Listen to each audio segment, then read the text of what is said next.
Guys, welcome back to Medical Coding with Blue. It's Answer Monday without the answers.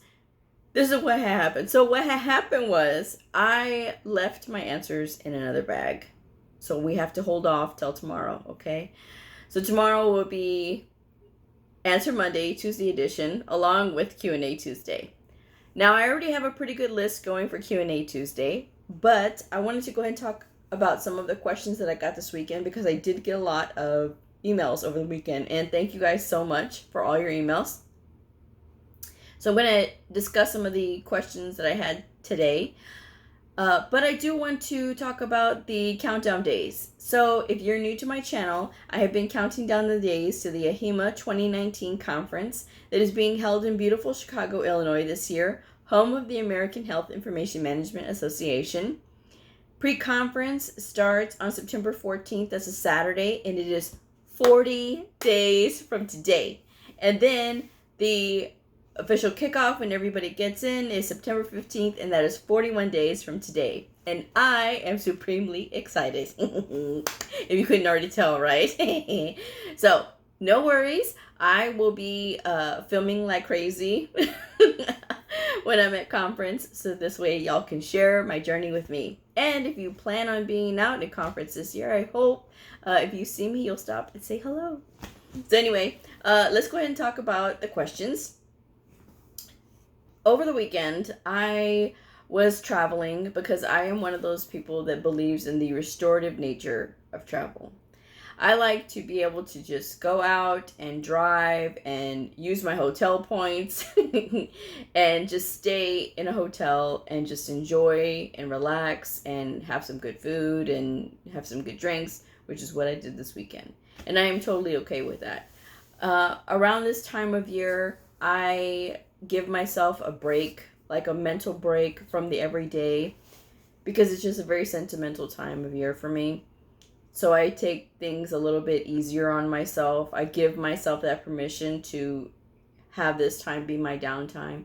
And that's just something that I do. It's something I've done for a few years now. So that was what I was doing this weekend. One of the questions that I had gotten was about salary. I am very hesitant to answer any questions about salary because there are so many variants. There's so much variance between salary anywhere you go. When I first started out in medical coding and I was applying everywhere, right?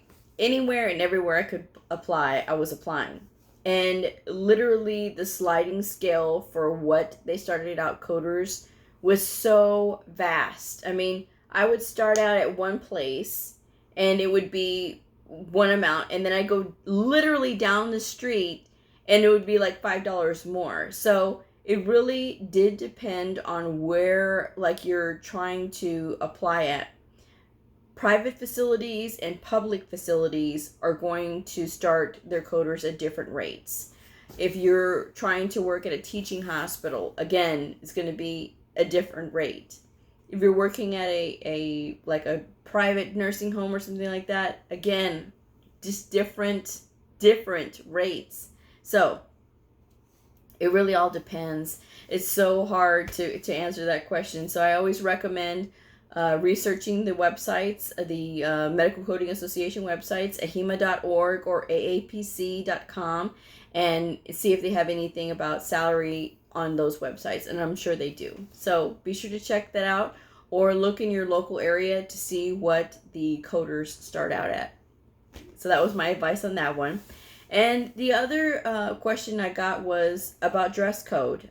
What are my thoughts on the dress code, and how do I feel about piercings and different color hair and tattoos?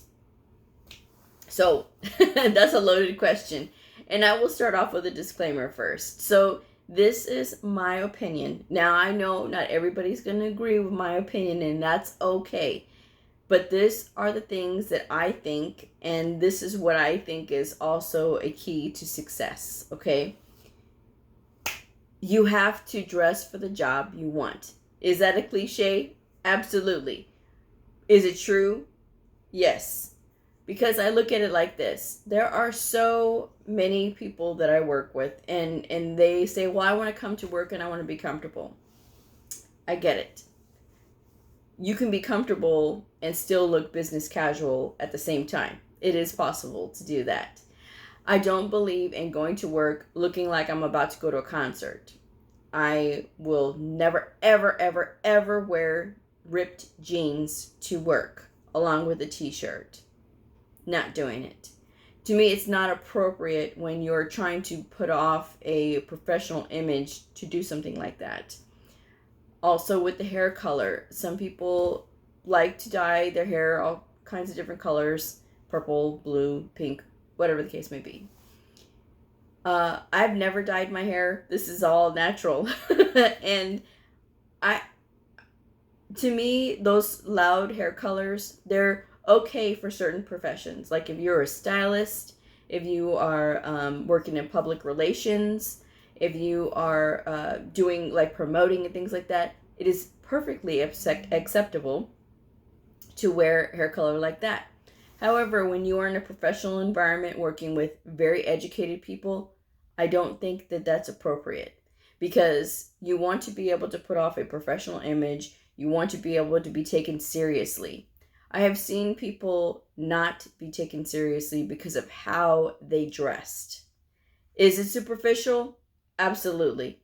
But it's just the reality that we live in. If you want to, be presentable at work, you really should consider like wearing clothes that are appropriate for the workplace. I don't believe in, like I said, I don't believe in wearing ripped jeans. I don't believe in wearing jeans at all. There are some people that wear dark wash jeans on Friday with maybe a blouse or something, and that's totally fine. If your facility allows that, that's totally okay, because that's a day that's designated for jeans. I just don't do it anymore. I did wear jeans to work a few times because I was moving offices, okay? I was playing Ring Around the Offices, okay? So I had started off in story time. So me and my partner had this office, right? And so it was this nice office and everything was cool. Well, the surgeons on the orthopedic side wanted us to be closer so that they could have easier access to us and ask us questions or whatever, because they felt that we were too far away, being a couple of hallways down. So they moved us to the hallway that was closer to the surgeons. No big deal, okay? I can adapt, So we moved over there, and this is when my partner and I had our impasse, and I got moved back to the other side where we had been before, but my office was a solo office a couple doors down.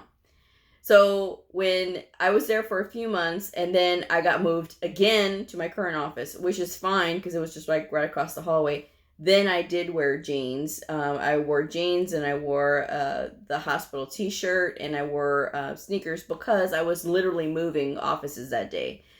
That I thought was totally acceptable because my jeans were still dark wash, and I wore a belt, so it wasn't like I was like totally like looking like I was gonna go to a concert or something. I was appropriate enough for work, but they did know why I was dressed like that, because I was moving offices. And when you move offices, nothing gets done. I'm just saying. So that was about the only time I've done that. So I just like to always dress up. I like to put on a good impression first.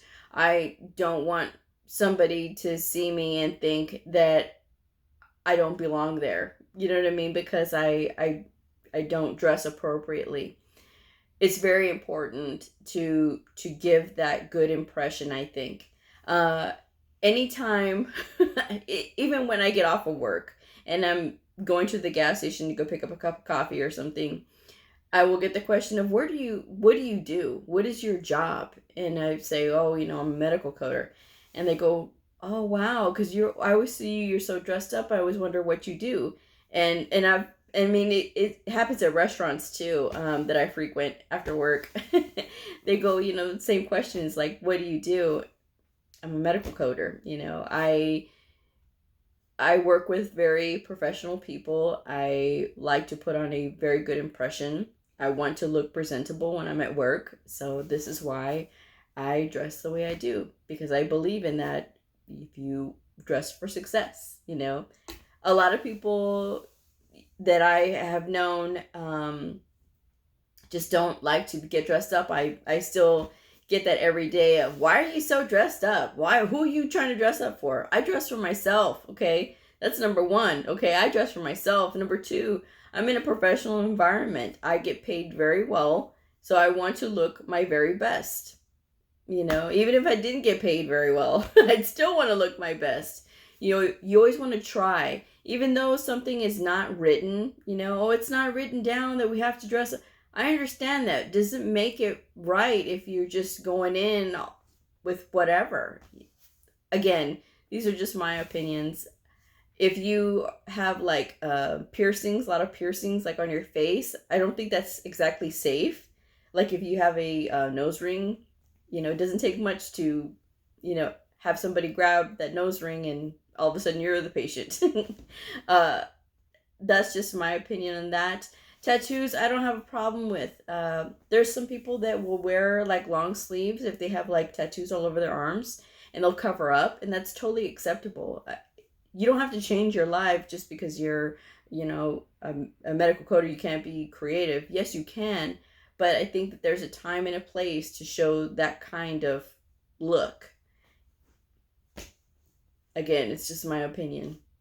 I always want to make sure that I put forth a good impression, and I want people to take me seriously. That's why I do the things that I do. That's why I try to work as hard as I do, because I want people to take me seriously. I'm not very tall either. So I think the burden of making sure that I go that extra step has a lot to do with it too, because I am so short. I want to be taken seriously. I don't want to be taken like, oh, what does she know? That's just my thoughts on that.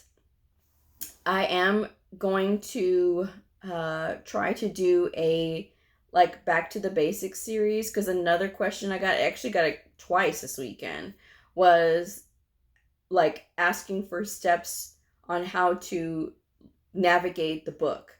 How do I look up diagnosis codes? How do I find certain things in the ICD-10 or the CPT book? So I'm thinking of doing a back to the basics. I'm going to experiment with my other cameras to see which one works the best, because it is a camera issue. I've tried with this phone to just sort of hold it and then sort of show the book, but then it gets like blurry, and then it like autofocuses, and so it's just like, whatever, man. And you guys know I'm not that technologically advanced, so these things take a little bit of extra time for me to learn. So anyway, I will be working on that, and this way, if you are brand new and starting out, this would be something good for you to watch. And everybody else can, just sort of review the other videos, so that way, you don't have to be bored with something like that. So, yep. Yeah, that's about it for today. It was a very quick Monday, I will say that. So there's still time. If you guys have any questions for Q&A Tuesday, let me know. Comment below or shoot me an email. I will be putting my email in the description box below. So I will go ahead and wrap this up. But if you guys have any questions, you know how to reach me. If you are a medical coder, a medical coding student, somebody curious about the fascinating world of medical coding, a provider or a nurse, I invite you to like and subscribe and follow me on my journey in medical coding. All right, bye-bye.